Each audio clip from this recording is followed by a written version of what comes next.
It was a typical hot and humid late July day in Charleston, South Carolina, as I enjoyed a nice lunch with my friend Lisa. I've known Lisa for over 20 years, ever since we were in our freshman year of college together. We were only casual work colleagues until about 10 years ago when we enrolled in the same program to earn our master's degrees in educational administration. It was during that time that we became really close, helping each other through the program, and now I consider her my best friend and I think she considers me hers. We were talking about our summer and vacations when suddenly she said, "No way you can guess who I ran into at the supermarket last week." Gosh, Lisa, you know how much I hate playing these guessing games. I have absolutely no idea who you ran into at the supermarket, so why don't you just tell me because I know you're about to die. Who did you run into last week?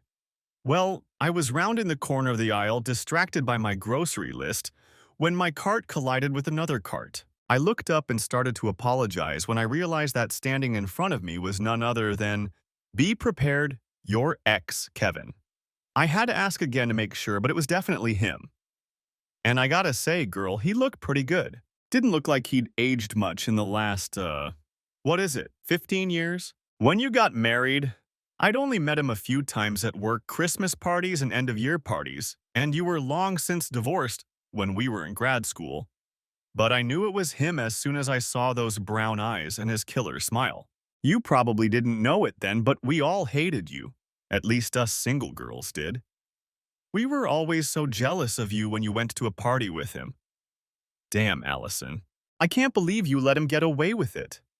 Well, it was clearly not a good time, and for your information, it's been 18 years since our divorce. My God, just saying that makes me feel old. Anyway, I can't believe he's back after all these years. Maybe he's just visiting his parents. I think they still live here.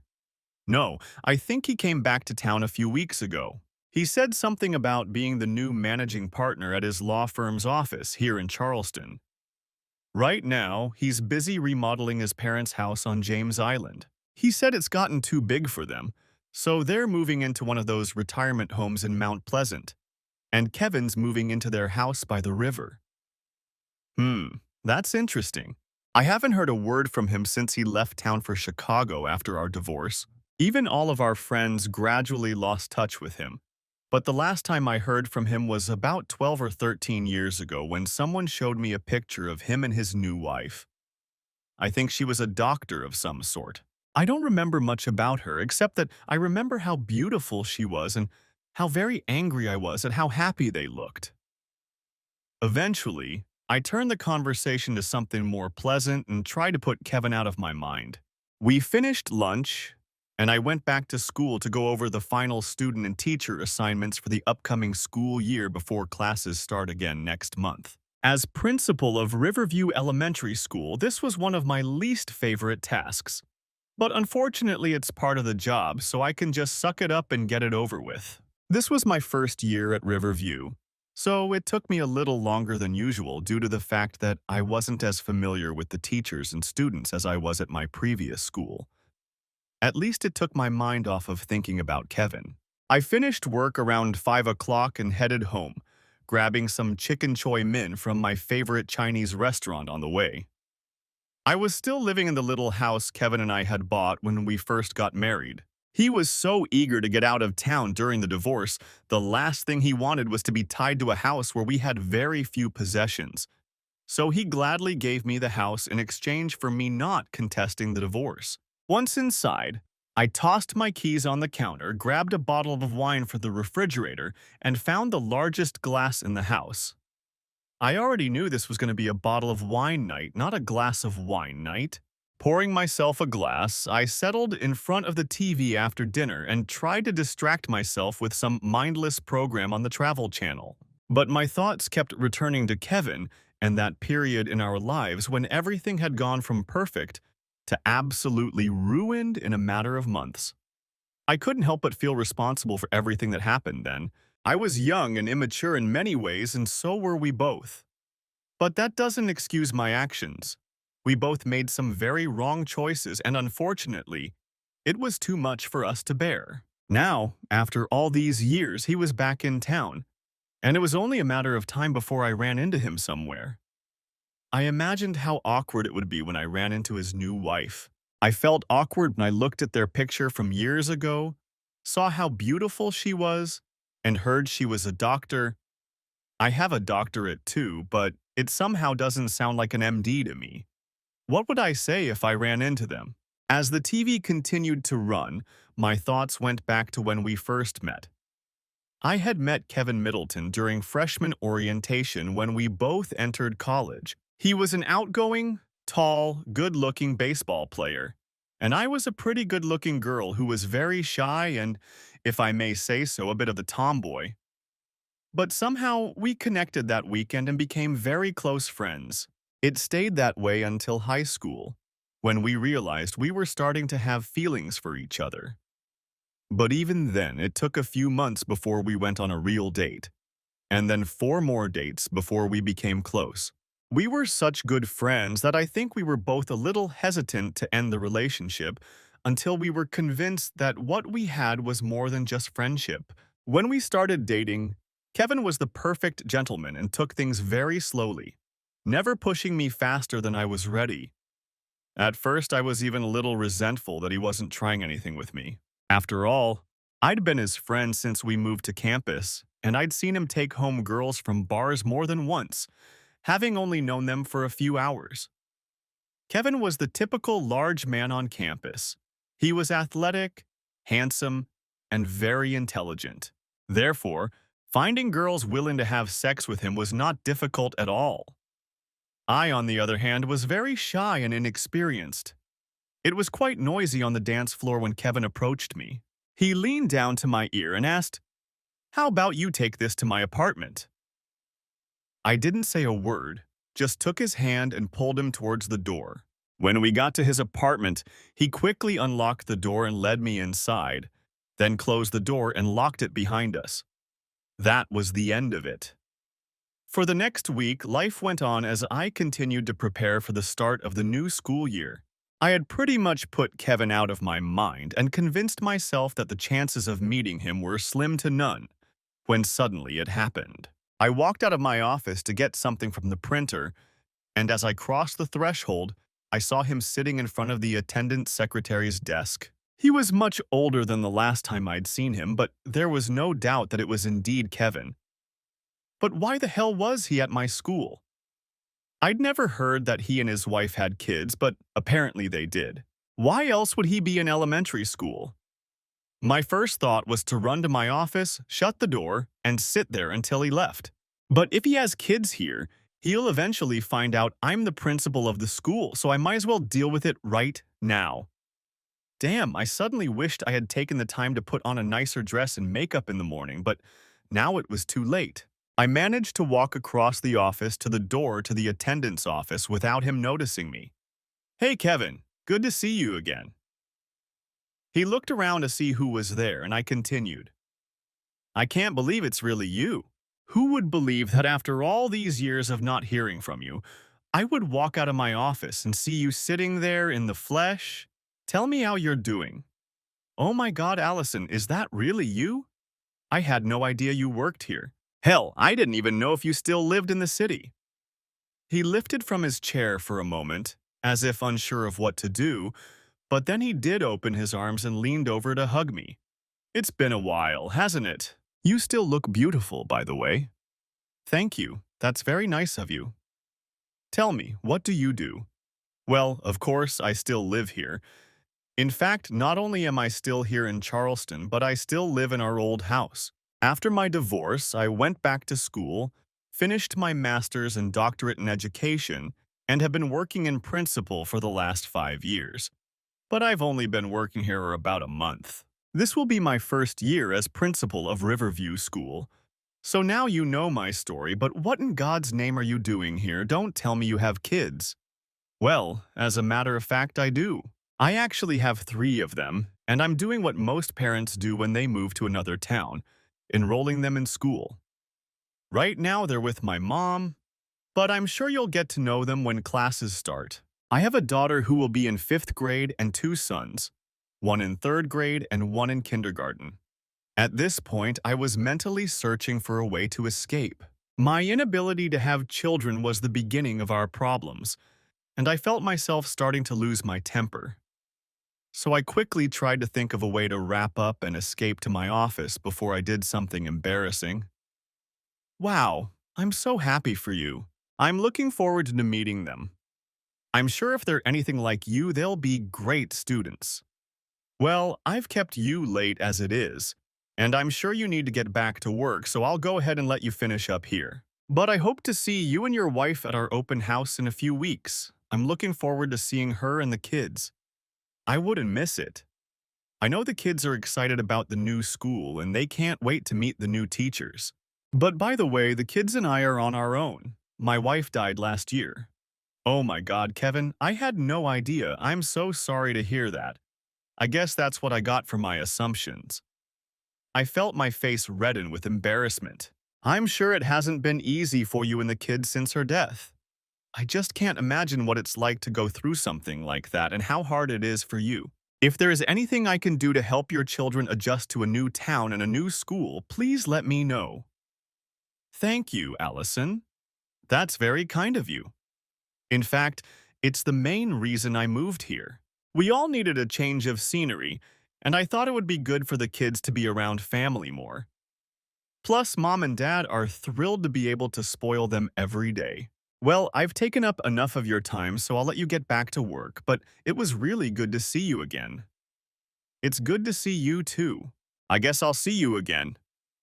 That night was a repeat of the night after Lisa told me Kevin was back in town. I just couldn't get him out of my thoughts and dreams. Over the next few nights, I repeatedly woke up in a sweat.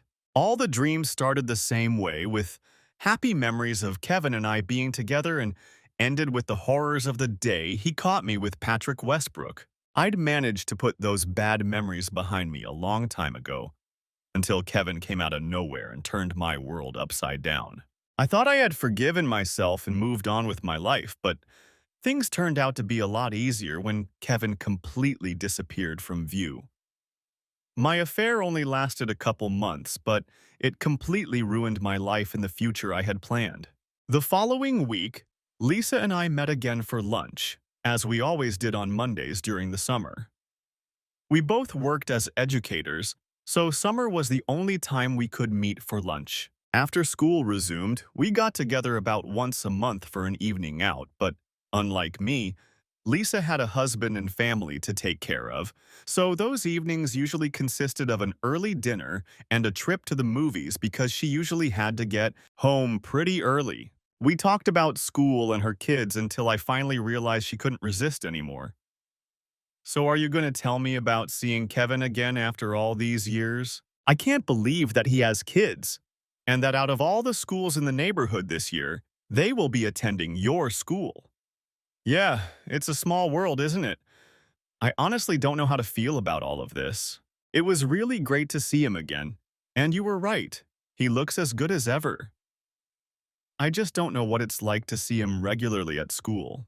He was nice enough when I saw him, but I can't believe it wouldn't be very awkward after everything that happened between us. He was so aloof and cold when we got divorced. It seemed like all the crap of our last year together just broke him. But maybe time has at least healed the wounds a little bit. He definitely looks like the old Kevin from when I saw him in high school. I think you're overthinking this. He's probably long since forgotten about everything that happened between you two.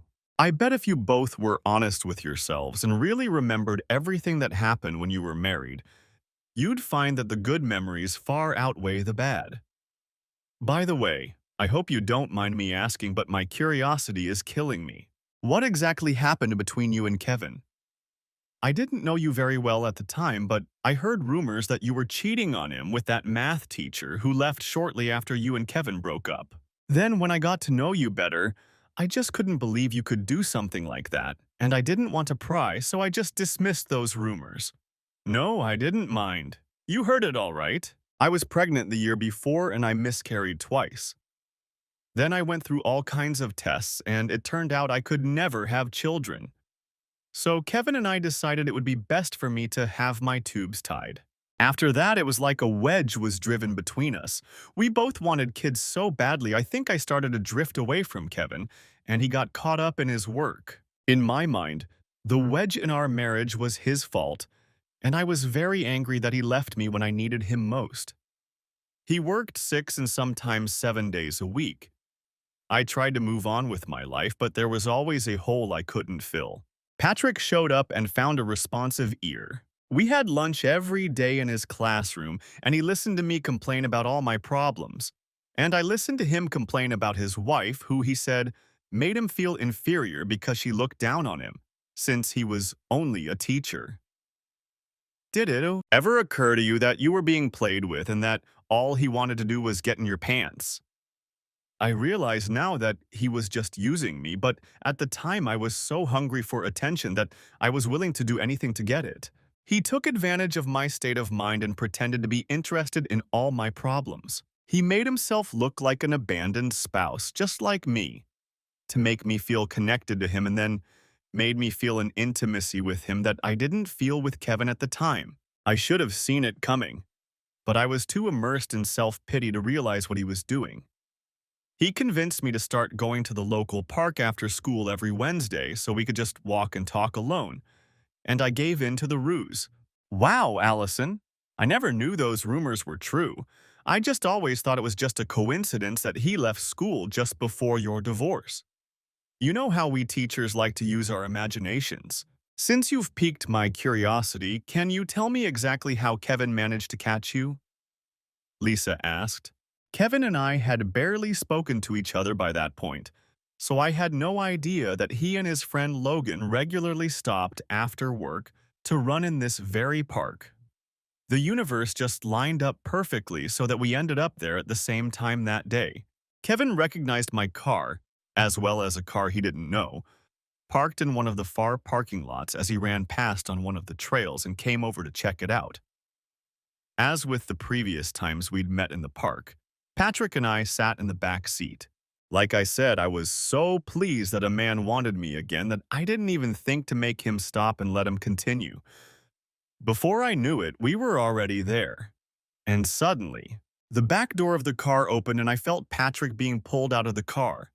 When I opened my eyes, I saw Kevin dragging him by the hair across the parking lot, shouting profanities at both of us.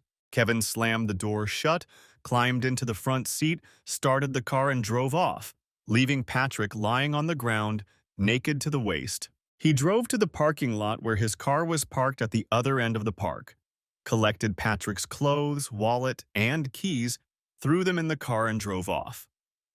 To make matters worse, he took my car keys as well, leaving me in the park. Thank God he left my cell phone, otherwise I don't know what I would have done. When I was finally able to get home, he had already packed up and left. I tried calling him, but he didn't answer his cell phone or his work phone. It took almost a week before I finally saw him, and he made it clear he had no intention of putting up. Oh shit, that's a hell of a story. How come I never heard about it until now? Lisa asked. Like it's not obvious, it's not something you want a lot of people to know about. Kevin offered not to sue on the grounds of infidelity if I agreed not to contest the divorce. I didn't have much of a choice. Kevin worked at a large law firm and had all these legal resources, and I was a teacher with very little income. So he gave me the house, which we had very little equity in at the time. We split the bank accounts and went our separate ways. I never understood why he was so generous with the house. After all, his parents had given us the down payment as a wedding gift. But I was in no position to make waves.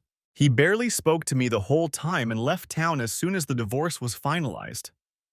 All I knew at that point was that he had taken a job at his firm's office in Chicago. The only good thing about the whole thing was that I was able to walk away with dignity. So, what happened to Patrick after that evening in the park? After that day, he avoided me like the plague. True, he talked to me long enough to tell me that Kevin had come to see him and his wife to return his pants and wallet. He didn't say anything else except that he didn't want to lose his wife, which meant we couldn't communicate anymore. He left town a few months after that, and later I found out that his wife had found a new job and they had moved to Savannah. Oh, God, I don't know what to say. But unfortunately, as fascinating as this story is, I really have to go. I'll call you later and you can finish the story.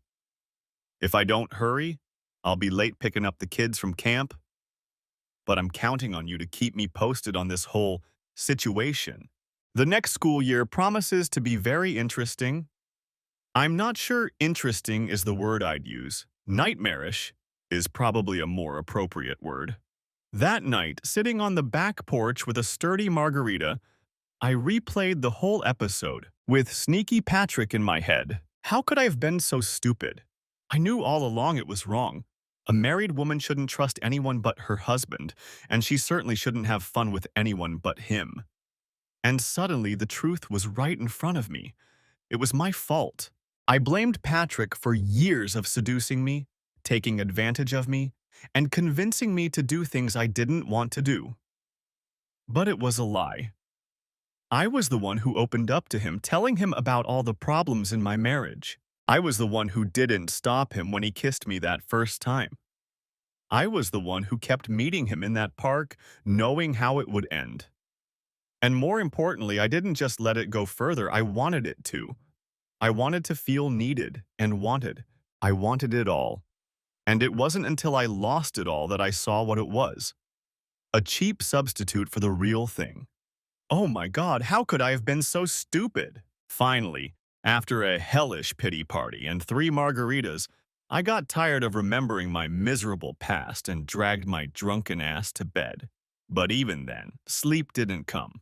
I replayed the events of my novel in my head, and I found it hard to believe that I had actually done those things. But I knew I had. How could I have been so stupid? Eventually, after crying enough, the alcohol took over and I fell asleep. Waking up the next morning, I felt like hell. My head hurt. My stomach was upset, and all I could do was drag myself out of bed and drag myself into the shower. But I had too much to do to stay home today. The rest of that week was very busy as the whole school was getting ready for the start of the new year. I even managed to put Kevin in self-pity out of my mind for a few days. But Thursday came, and it dawned on me that it was open house, and he would most likely be here with his kids. My stomach had been tied in a knot all day, but I managed to get everything I needed to do and run home in time for a shower. I don't know why it mattered to me, but I wanted to look my best for Kevin. He looked so handsome in his suit and tie that day at the office. And I guess I wanted him to know that even after all these years, I still knew how to clean up my act. I picked out my favorite black dress. I probably spent more time than usual on my hair and makeup, but the finished product looked damn good to say the least. Taking one last look at myself in the mirror, I took a deep breath, told myself once again that everything was going to be okay, and hurried out the door to make it on time.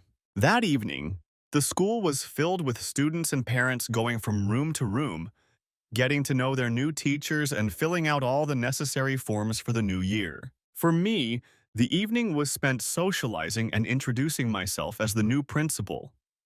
It wasn't until almost at the very end that I finally saw him. He was talking to one of the kindergarten teachers, and he was being held by the hand of a cute little blonde-haired boy. In that very moment, I saw Kevin in a way I had never seen him before. I had seen the feisty athlete, the fun-loving student, the loving husband, and the serious lawyer, but I had never seen him as a father. Tears came to my eyes at the thought that our children would be the ones who would have to hold his hand and call him Dad. I quickly ran to the restroom to gather my thoughts, and after a good cry, I wiped my eyes and fixed my makeup and then went back outside, telling myself to stay calm and it would all be over soon. As I walked out of the restroom, I immediately saw them walking down the hallway and, deciding that this was over with, I headed over to the kids to introduce myself. Hey Kevin, did you guys find everything okay? Yeah, I think so. We've met all the teachers and learned where everything is, so I think we're ready for Monday. And these must be your kids. Hello, young ladies. I'm Ms. Middleton. And you are? I asked his daughter, extending my hand. She shook my hand like an adult and introduced herself.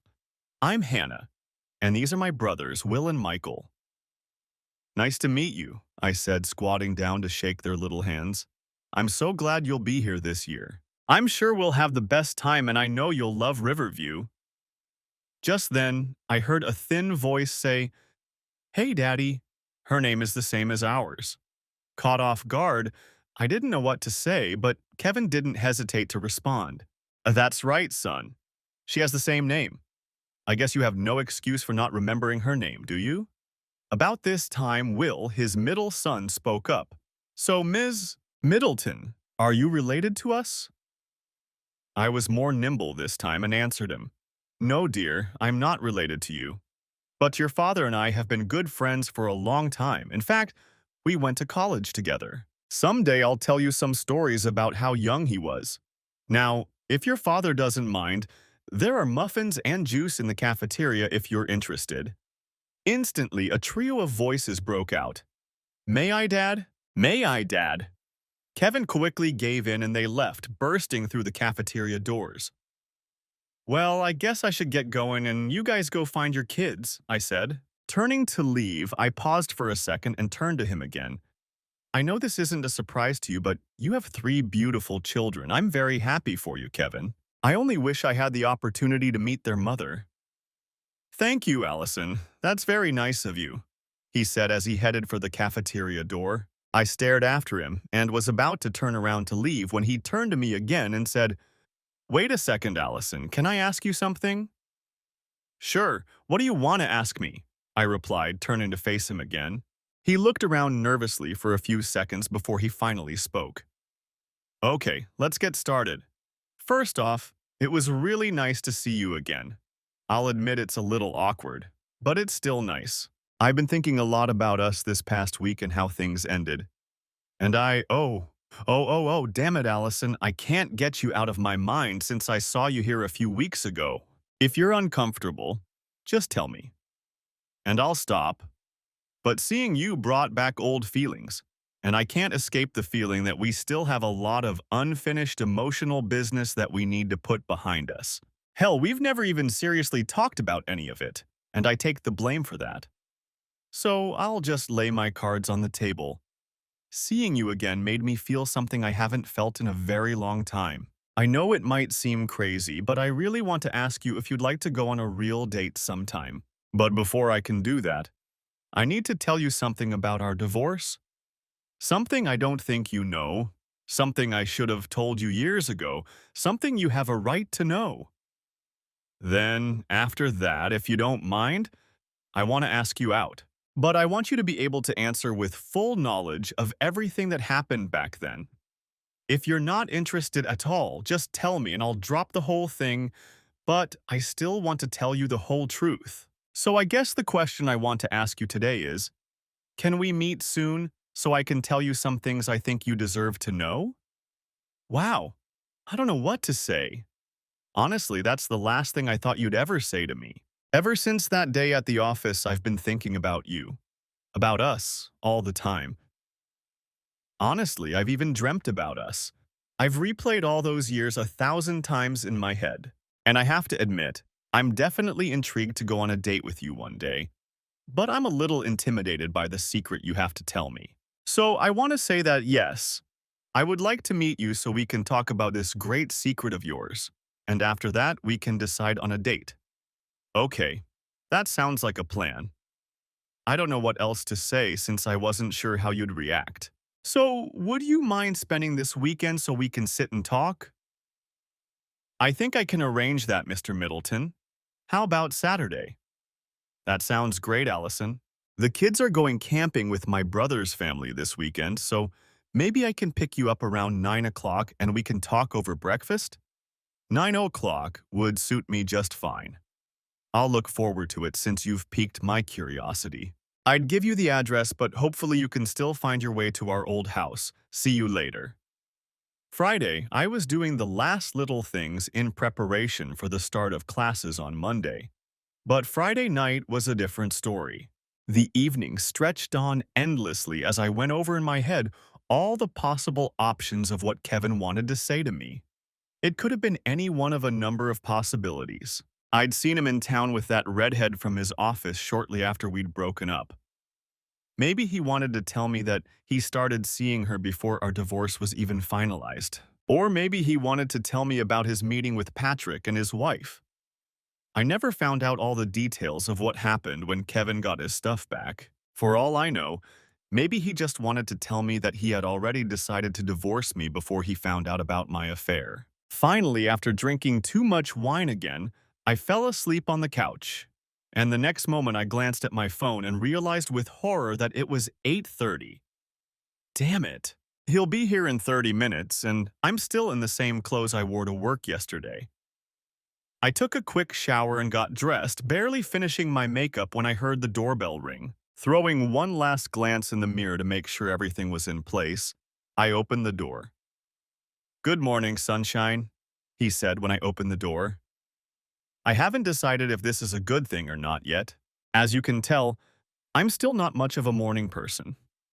I think you remember that and use it to your advantage by letting out your big secret while I'm still not fully awake, I joked. I grabbed my purse and closed the door behind me as we headed down the sidewalk to his car. Ever since the day he showed up at the school office, I couldn't get the thought out of my head that almost everything in his life since our divorce made me mildly jealous. I ended up divorced, unable to have children, and alone, save for a few close girlfriends and a few romantic relationships that never seemed to last longer than 6 months. Somehow Kevin had remarried a beautiful woman, had 3 wonderful children, had a successful career, and now, as we walked to my driveway, he confirmed all of those sentiments when I saw him pick me up in a Mercedes SLL 550 Roadster convertible.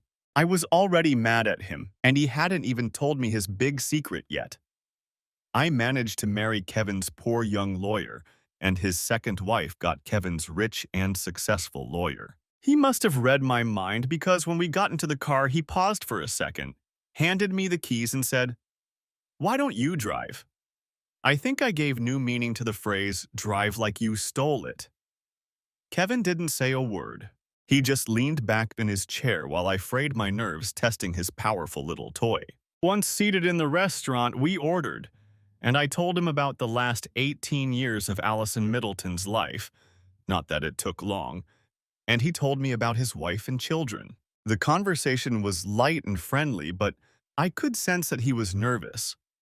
Finally, when our food was brought to us, he mustered up the courage to tell me the reason we were sitting here. Putting down his fork, he moved slightly in his seat and began, "I don't know how to tell you all of this, so I'm going to start at the beginning. And you can stop me if it doesn't make sense to you. I think it's best to start right after my second miscarriage. When we found out we couldn't have children, it felt like my whole world came crashing down. All the dreams and plans I had made for our lives would never come true. I think we were both in the same position, but neither of us were mature enough to handle the situation properly. And we kind of went into our shell and withdrew from the world." Pausing to gather his thoughts, he continued, "You were detached and depressed, and no matter what I tried to do, nothing helped. I felt like you had lost all interest in me. I was angry. I was angry at you because, in my opinion, it was your fault that we would never have children. I realize now that I was wrong, but back then I was just angry at everything. I was angry that you wouldn't talk to me about anything. I felt like I couldn't talk to you because when you were home, all you did was sit on the couch and cry. Please understand, I'm not saying any of these things were true. I'm only saying that those were my feelings at the time." "I can certainly understand all of that," I told him. "I think we were both in a lot of pain and we were so young. We'd never had to face something so serious, and we did the best we could given the circumstances. Unfortunately, we made some huge mistakes and before we knew it, things were out of control. I pulled away from you, but I felt like you pulled away from me as well. I wish we could have talked about this 18 years ago." Agreed. But keep that thought in your head while I tell you the rest because it's only going to get worse from here. Briefly about what you know. I caught you in the car with that guy Patrick. I packed up, I left, and we got divorced. But what you don't know is that while you were cheating with Patrick, I was cheating on you with Casey Graham from my office. I was in so much pain that I just wanted to leave and move on with my life. And when I found out about you and Patrick, I used that to get you to agree to a divorce without fighting me. Oh my God, Kevin, it all makes so much more sense now. That's why you never wanted to go to counseling or even consider reconciliation. I could feel the anger building up in me as I asked him. So tell me, Kevin, how long did your affair last before you found out about Patrick? Well, it depends on what you consider the beginning. A few weeks after the tubal ligation, we were working on that big case that was taking up so much of my time. Things were very complicated between us at that point, and Casey seemed interested in my problems and willingly listened to me. At first, we just talked, and I was very relieved to have someone to talk to. I know I should have talked to you instead of her, and then nothing would have happened, but I didn't. I kept talking to her, and before I knew it, things were out of control. It all started with a kiss after going out for drinks a few weeks after a long day of examining the evidence. I felt so guilty and knew I should have stopped it, but I didn't. Then, a few weeks after that, we got into it at her apartment. This was about 3 weeks before I caught you and Patrick. I was with her probably 5 or 6 times during that time, and then we were together for about 2 months after we broke up. Okay, Kevin, you really have to give me a minute. I had no idea all of this was going on. I guess I was so wrapped up in self-pity that I didn't notice what you were doing at the time. Now, I don't know whether to be happy that I finally found out the truth or angry that you waited so long to tell me and let me spend 18 years blaming myself. What you did to Casey was almost identical to what happened between me and Patrick. But apparently you were better at it than I was because I got caught and you didn't. My God, how could I have been so stupid? You weren't stupid, Allison. You were walking around in an emotional fog and just trying to survive. Besides, I didn't have much luck catching you in that park. Patrick's wife had contacted me a week or so before and said she suspected he was having an affair with you but couldn't prove it.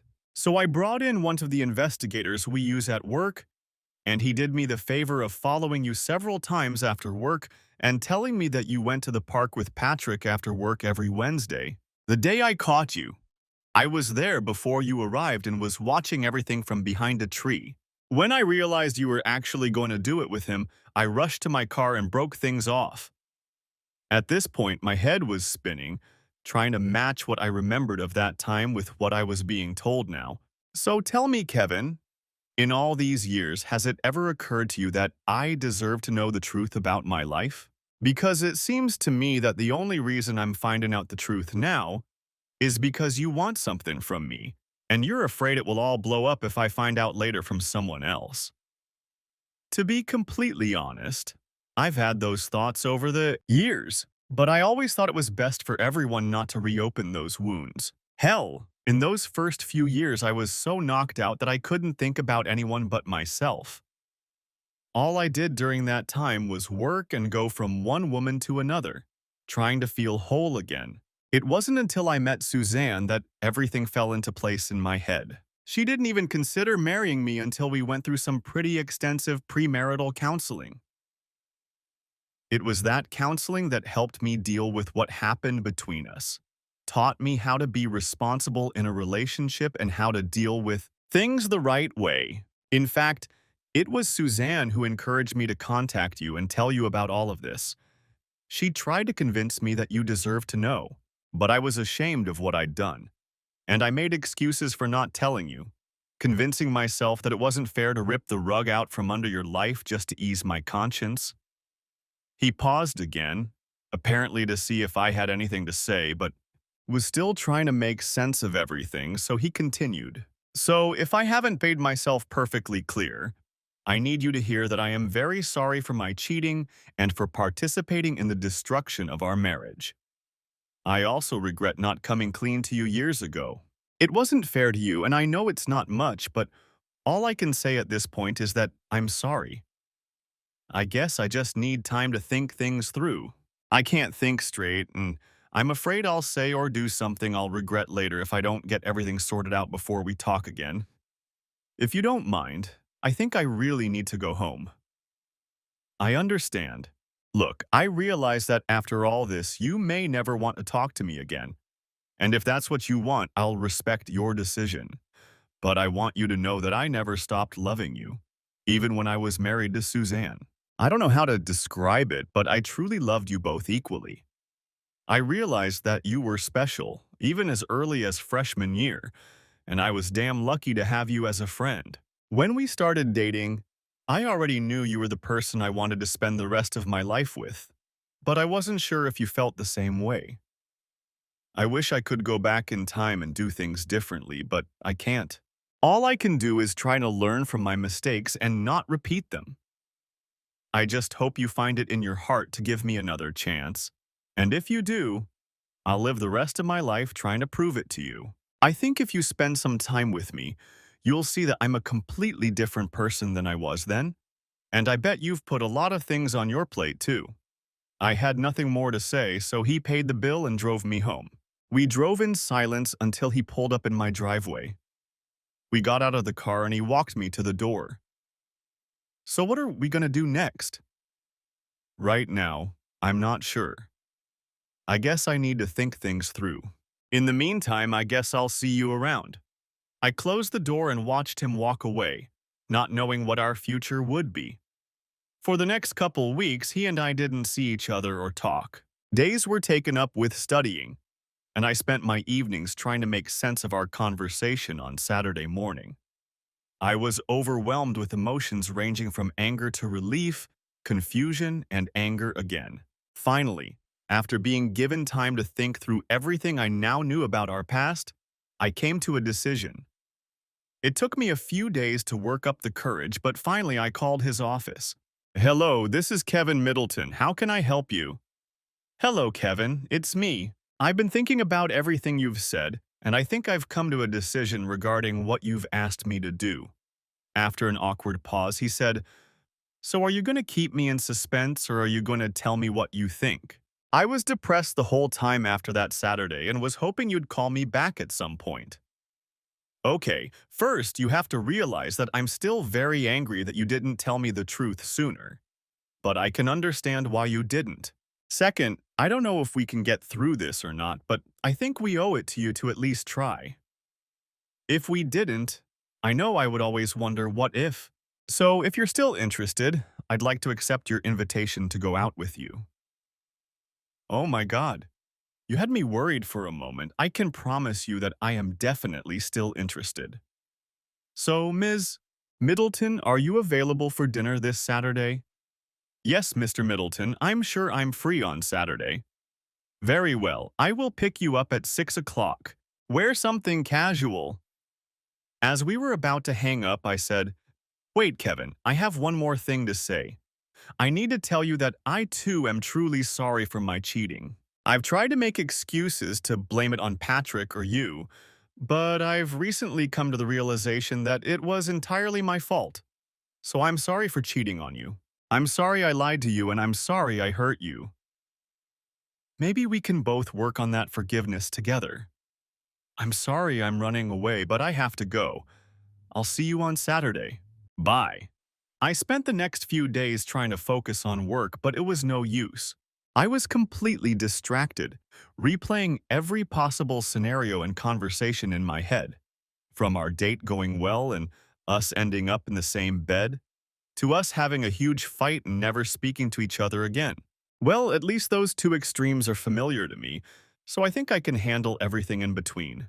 Finally, Saturday night came and, not knowing what he meant, I decided to wear what would be appropriate in many places, a modest sundress and flat sandals. Apparently, he did have a casual lifestyle in mind, as he showed up at my door in shorts, a button-down shirt, and flip-flops. The conversation was light and casual as we drove into downtown Charleston, parked at the Battery, and walked down East Bay Street to a small seafood and oyster bar. I hope this place is okay, he said. I've been here a few times with my triathlon club, and this place reminds me of where we used to go in college. It's really beautiful here. Believe it or not, I've lived in Charleston for over 20 years and I've never been here. But it looks great. We had a wonderful dinner and talked for hours, just like we used to in college. We talked about my career, my unstable personal life, and he was open to all my questions about Suzanne. He told me about how they met, about his life in Chicago. We talked about his children and Suzanne's cancer. I was amazed at how candid he was with me about how hard it was for him and the children after her death. Finally, around 10 o'clock, he said, "I hate to do this, but I must go home. I promised the babysitter I'd be back by 11 o'clock, and if we don't leave now, I won't make it." So he paid the bill, and we headed back to my house. Halfway there, I noticed that he had been a little quiet since we left the restaurant. "What's on your mind? You haven't said anything since we got in the car." "Nothing bad, but I feel like I need to tell you something before we go any further. And I was just trying to think of a way to tell you about it." "Well, since you asked, let's get started. I had a great time tonight, and I hope you did too. In fact, there's nothing I'd like more than to do it again very soon. But if you're interested in keeping this going, I need to ask you a couple of favors. First, my kids can't know anything about us right now. If things get more serious, of course I'll put them at the table and tell them everything. But this is something they need to hear from me. So I need you to promise me that you won't mention that we're together until I'm ready to talk to them. Next, and this is the hardest part of the conversation, I need you to understand that I'm not ready for a physical relationship with anyone right now. Since I met Suzanne, she is the only woman I have had an intimate relationship with. We have been faithful to each other for 15 years now, and it will take me a little more time before I am ready to open up that part of myself to someone else. So please be patient with me." We drove in silence for a few minutes until I was sure he was done, and only then did I answer him. "Okay, so it wasn't that bad, right? Let me see, where should I start? Let's start by saying that I had a great time tonight, and I'd love to go out with you again. In fact, I'm going to hunt you down and really hurt you if you don't ask me out on another date soon, mister. As for your children, I would never tell them about us until you are ready yourself.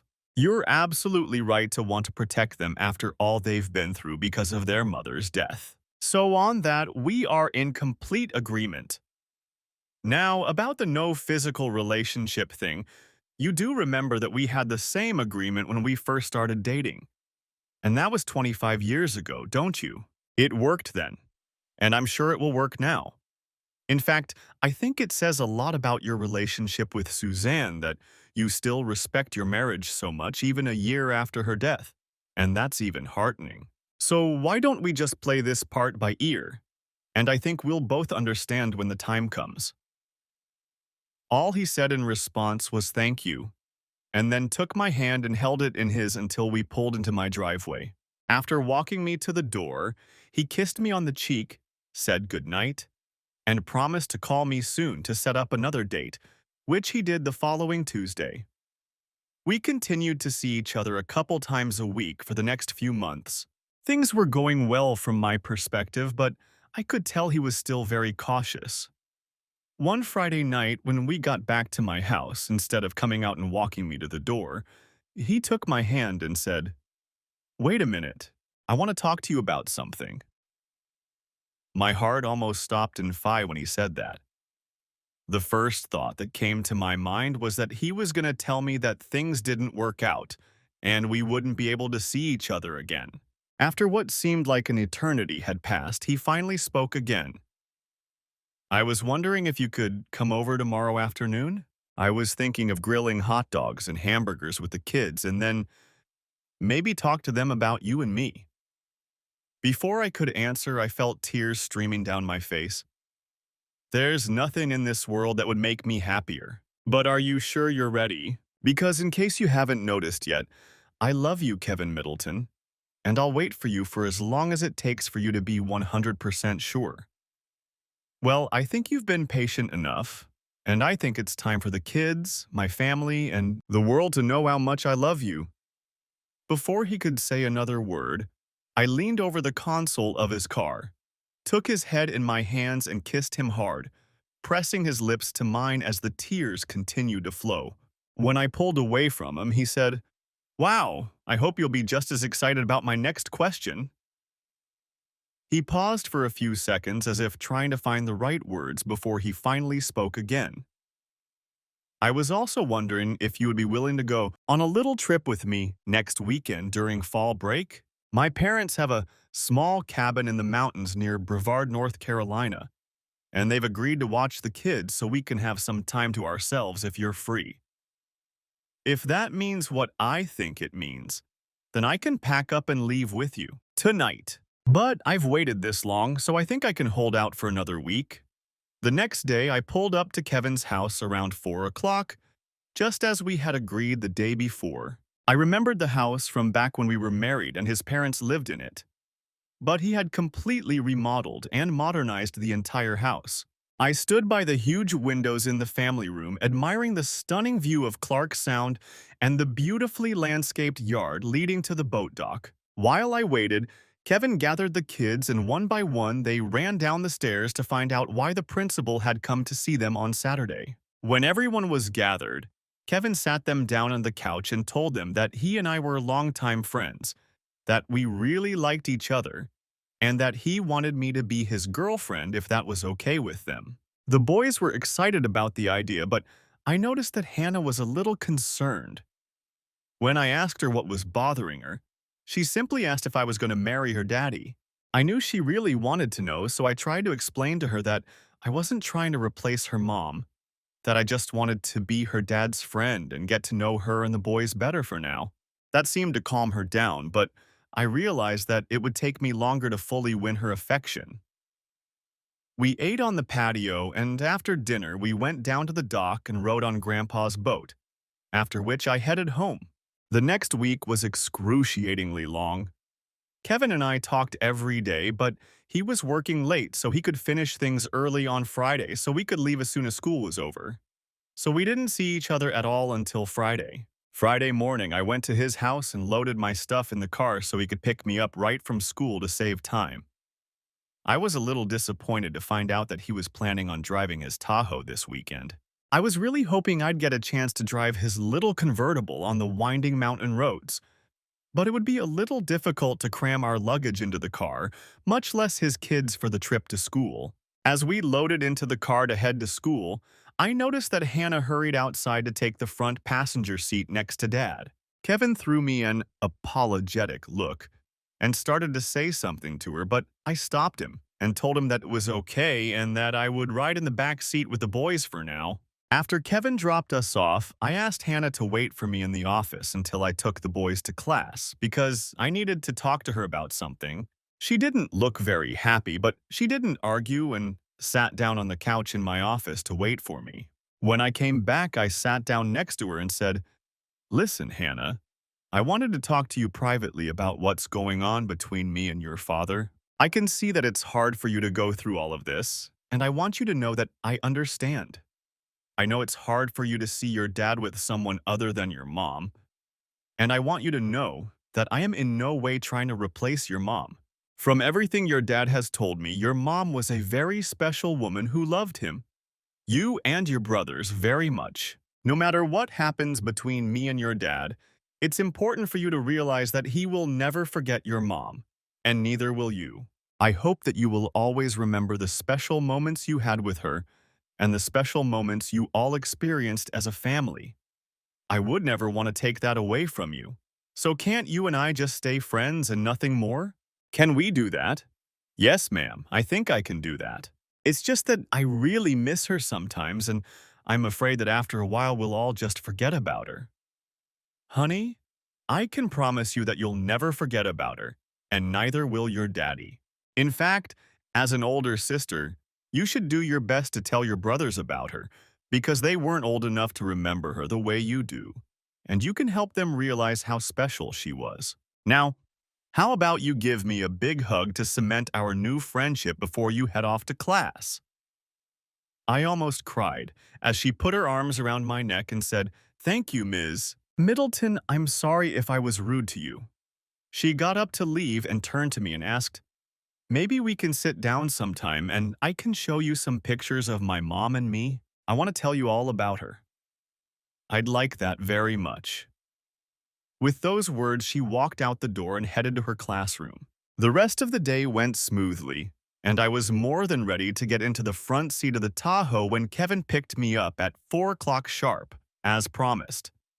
The trip was uneventful, and we quickly made it to the secluded cabin as early as 11 o'clock. The trip only took 5 hours, but we stopped for lunch in Colombia, and Kevin insisted that we stop at Cabela's to buy me hiking boots and appropriate clothing and socks. Hiking wasn't on my weekend to-do list, but apparently it was on Kevin's list, so I agreed.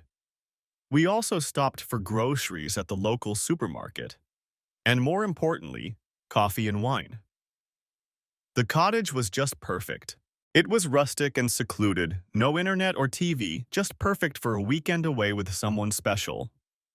As soon as we arrived, we unpacked the car and laid out the groceries, then sat down at the table for a drink and some relaxation before bed. I felt like this was a happy place for Kevin since he had talked about living here with Suzanne and the kids. I could still sense some of Kevin's hesitation even though this weekend was totally his idea. So to help him relax, I suggested we just sleep in tonight after a long day and a long drive and do other things tomorrow. He quickly agreed. It felt so good and so natural to be around this man. I fell asleep thinking, this is where I belong. After breakfast, we got dressed and spent the rest of the day hiking in the Pisgah National Forest.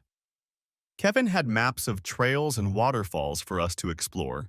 It was amazingly beautiful terrain and the waterfalls were spectacular, even if you had to hike a couple miles to find some of them. After a day in the forest, we returned to the cabin for dinner and another night of lovemaking.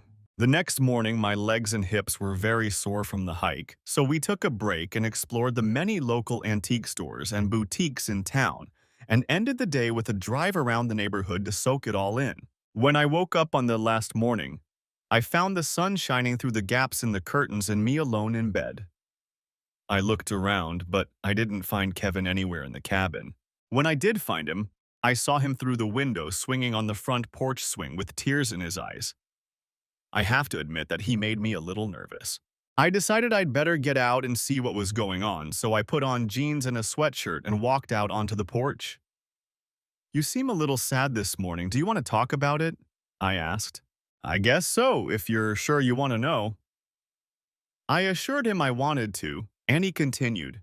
"Ever since Suzanne died, whenever I have a problem, when I need to make an important decision, or even when I'm feeling a little down, I go off by myself and just talk to her. Somehow, a simple statement helps me make sense of whatever is going on in the moment." So, shortly before she died, we were lying together in her bed, and she pulled my face to hers and asked me to promise her that when she was gone, I would not be alone, that I would find someone to love me and our children. I tried to turn the conversation around, but she pulled me to her again and insisted that I promise to move on with my life and find someone else.